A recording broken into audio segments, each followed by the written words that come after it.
అలానే మిసేస్రావు అమెరికా అధ్యక్షుడు ట్రంప్ డేంజర్గా మాడుతూ ఉన్నారు.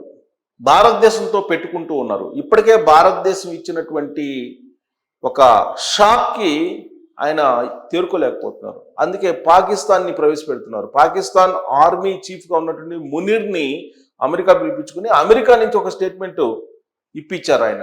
ఏంటి ఆ స్టేట్మెంట్ అంటే, భారతదేశం మీద మేము అణు ఆయుధాలను ఉపయోగిస్తాం, అణు బాంబుని ఉపయోగిస్తాం అని అన్వర్ మునీర్ ప్రకటించడం జరిగింది. పైగా భారతదేశం ఒక అద్దాల మేడ లాంటిది, అన్ని అభివృద్ధి చెందినటువంటి దేశం, ఆర్థికంగా బలోపేతంగా ఉంది, పాకిస్తాన్ దింపోయింది అని చెప్తూ ఒక ఖరీదైనటువంటి వెహికల్ని పాత సామాన్కి అమ్ముకున్నటువంటి ఒక ట్రక్ గుద్దితే నష్టం ఎవరికి ఉంటుంది అనేటువంటి పోలిక కూడా పాకిస్తాన్ ఆర్మీ చీఫ్ అన్వర్ ప్రకటించారు.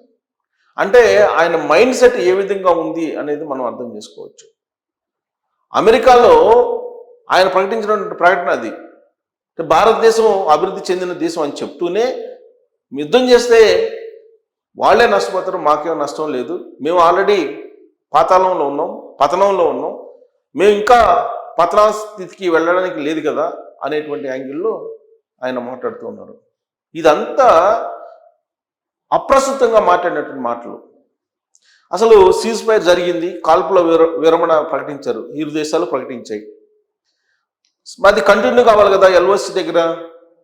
అది కంటిన్యూ కాకుండా ఇప్పుడు పాకిస్తాన్కి సంబంధించినటువంటి రేంజర్లు రెచ్చగొడుతూ ఉన్నారు.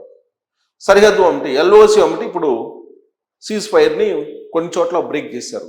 ఆల్రెడీ భారతదేశం చెప్పింది ఆపరేషన్ సింధూర్ తర్వాత ఏం చెప్పిందంటే, ఇది తాత్కాలికమైన సీజ్ ఫైర్ అనేది.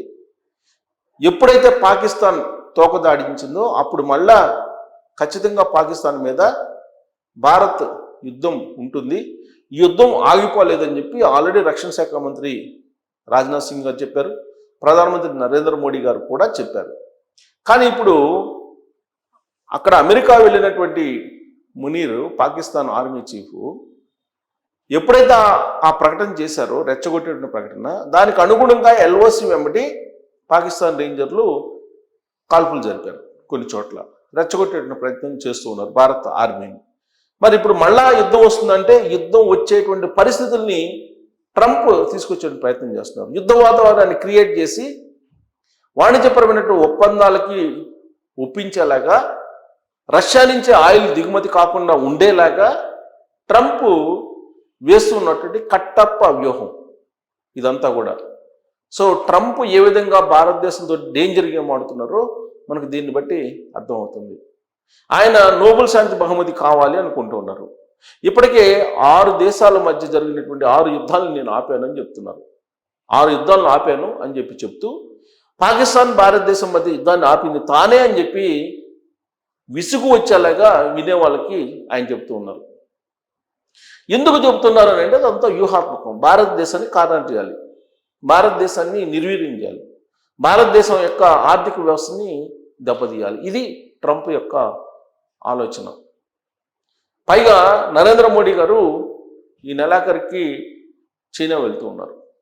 చైనా వెళ్తే ఏం జరుగుతుందో ట్రంప్కి తెలుసు. చైనా, రష్యా, భారత్ 3 ఒకటైతే కనుక ఎలాంటి పరిస్థితిని ఎదుర్కోవాల్సి వస్తుందో కూడా అమెరికా అధ్యక్షుడు ట్రంప్కి తెలుసు. రష్యా అధ్యక్షుడు పుతిన్ రాబోతూ ఉన్నారు ఇండియాకి. Next month first Vicco second Vicco రాబోతూ ఉన్నారు. ఇంకొక వైపు అజిత్ దోవల్ రష్యాకి వచ్చారు. రష్యాకి వెళ్ళి అక్కడ రక్షణ ఒప్పందాన్ని కంటిన్యూ చేస్తూ, అలాగే ఇంధన ఒప్పందాన్ని కంటిన్యూ చేస్తూ వ్యూహాత్మక నిర్ణయాలు కూడా తీసుకున్నారు. ఇవన్నీ గమనిస్తున్నటువంటి ట్రంప్ పాకిస్తాన్ని ఎక్కదోసేలాగా, పాకిస్తాన్ని రెచ్చగొట్టేలాగా భారతదేశం మీద ప్రయత్నం చేస్తూ ఉన్నారు. తామున్నాము గోహెడ్ అన్నట్టుగా పాకిస్తాన్కి హామీ ట్రంప్ ఇచ్చినట్టు ఇప్పుడు కనిపిస్తుంది. ఎల్ఓసి దగ్గర మళ్ళీ ఉద్రిక్తలు చోటు చేసుకోవడానికి కారణం ట్రంప్. దీనికి భారతదేశం ఏదో వచ్చేసి ట్రంప్ దగ్గరికి బతిలాడుకుంటే అప్పుడు రష్యా ఆయిల్ కొనుగోలును ఆపేస్తుంది, తాను అనుకున్నది నెరవేరుతుందని చెప్పి ట్రంప్ భావిస్తూ ఉన్నారు. కానీ అలాంటి పరిస్థితి ఉండదు అని చెప్పి భారత దేశం చెప్తోంది. ఆల్రెడీ ఆపరేషన్ సింధూర్ 1.0లో కానీ 2.0లో కానీ సక్సెస్ అయింది. ఆ విషయాన్ని ఆర్మీ చీఫ్ తాజాగా ద్వివేది గారు చెప్పారు. అంతకుముందు ఇండియన్ ఎయిర్ ఫోర్స్ చీఫ్ ఆయన చెప్పారు, సింగ్, పాకిస్తాన్ ఏ విధంగా దెబ్బ కొట్టాము అనేటువంటి విషయాన్ని. పైగా ఇప్పుడు ఇండియన్ ఆర్మీ ఒక వీడియోని కూడా రిలీజ్ చేసింది.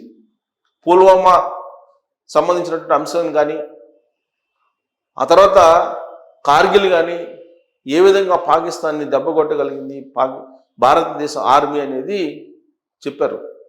ఆ వీడియో కూడా పెట్టారు. ఆపరేషన్ సింధూర్ కూడా పెట్టారు.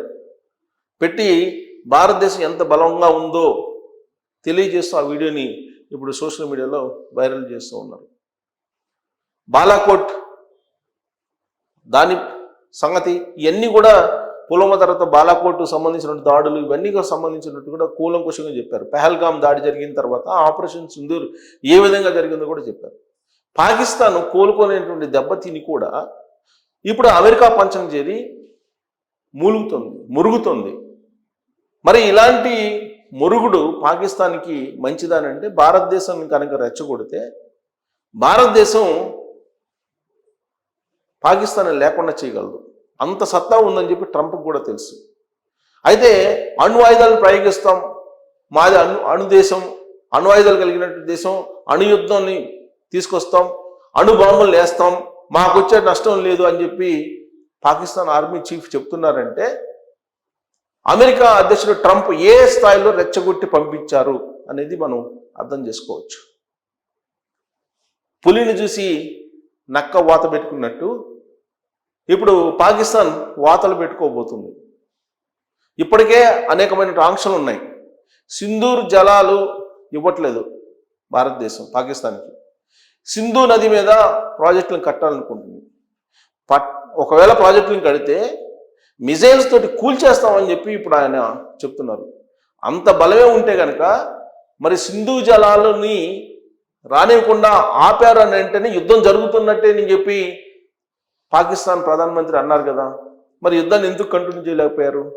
ఇవాళ కూడా సింధు నది నుంచి జలాలు ఇవ్వట్లేదు కదా. మరి ఎందుకు పాకిస్తాన్ భారతదేశం మీద ఒత్తిడి తీసుకురాలేకపోతుంది? ఒక్క చుక్క కూడా నీరు ఇవ్వట్లేదు కదా. మరి ఎందుకు ప్రాజెక్టులో పగలగొట్టేటువంటి సత్తా ఉంటే, అంత బలమే ఉంటే, మరి నీళ్లు తీసుకెళ్ళిన పరిస్థితుల్లో ఎందుకు పాకిస్తాన్ ఉంది? అందుకే పులిని చూసి నక్క వాత పెట్టుకోవద్దు అనేది. ఇలాంటి వ్యూహాలు ఉంటాయనే ట్రంప్ని నిలువరించేందుకు నరేంద్ర మోడీ గారు పెద్ద వ్యూహాలను రచించారు. ఇప్పుడు ఫార్మాకు సంబంధించి ఎగుమతుల్ని ప్రత్యామ్నాయంగా వేరే దేశాలకు చేసుకునేటువంటి ప్రయత్నం చేస్తున్నారు. భారతదేశం నుంచి ఫార్మా ఉత్పత్తులు కనుక వెళ్ళకపోతే అమెరికా అనారోగ్య పాలవుతుంది. ఇప్పటికే అమెరికాలో ఉండేటువంటి ప్రజలు ట్రంప్ కారణంగా, ఆయన తీసుకున్న నిర్ణయాల కారణంగా రేట్లు పెరిగి ద్రవ్యోల్బణం అదుపు తప్పి ప్రజలు రోడ్ల మీదకి వస్తున్నారు. ట్రంప్ని దిగిపోవాలని డిమాండ్ చేస్తున్నారు.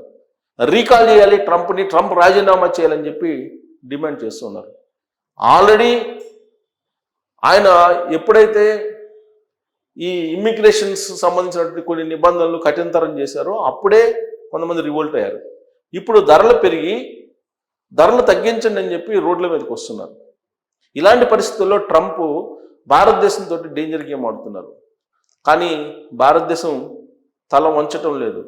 రష్యా, చైనా, భారతదేశం మూడు కలిసి రాబోయేటువంటి రోజుల్లో అమెరికాకి చుక్కలు చూపించబోతున్నారనేది ట్రంప్ త్వరలోనే తెలుసుకోబోతున్నారనేది అంతర్జాతీయ దౌత్యవేత్తలు చెప్తున్నటువంటి మాట. సో ఆయిల్ కంపెనీలని, ఆయిల్ దిగుమతుల్ని అమెరికా నుంచి కాకుండా వేరే దేశాల నుంచి భారీగా ఇంకా కొనుగోలు చేసేదానికి కూడా భారతదేశం సిద్ధం అవుతుంది. ఇక్కడ రిఫైన్ చేసి మళ్ళా అమెరికాకి పంపించడానికి కూడా ప్లాన్ చేస్తుంది. సో ట్రంప్ అనాలోచితమైన నిర్ణయాల కారణంగా అటు అమెరికా పౌరుల్ని, ఇటు ప్రపంచంలో అనేక దేశాలని ఇబ్బంది పడుతున్నటువంటి పరిస్థితుల్లో ఇప్పుడు పాకిస్తాన్ని రెచ్చగొట్టారు. రెచ్చగొట్టినటువంటి క్రమంలో ఇప్పుడు తాజాగా ఎల్ఓసి దగ్గర ఉద్రిక్త వాతావరణాలు నెలకొన్నాయి. ఏ క్షణమైనా మళ్ళీ యుద్ధం వస్తుందా అనేటువంటి ఒక సిట్యువేషన్ నెలకొంది. మరి యుద్ధం వచ్చే అవకాశం ఉందా? మళ్ళీ ట్రంప్ చెప్పిన మాటకి పాకిస్తాన్ ఒకవేళ నడుచుకుంటే రాబోయే పరిణామాలు ఏంది అనే దాని మీద మీరు కామెంట్ చేయొచ్చు. Thank you.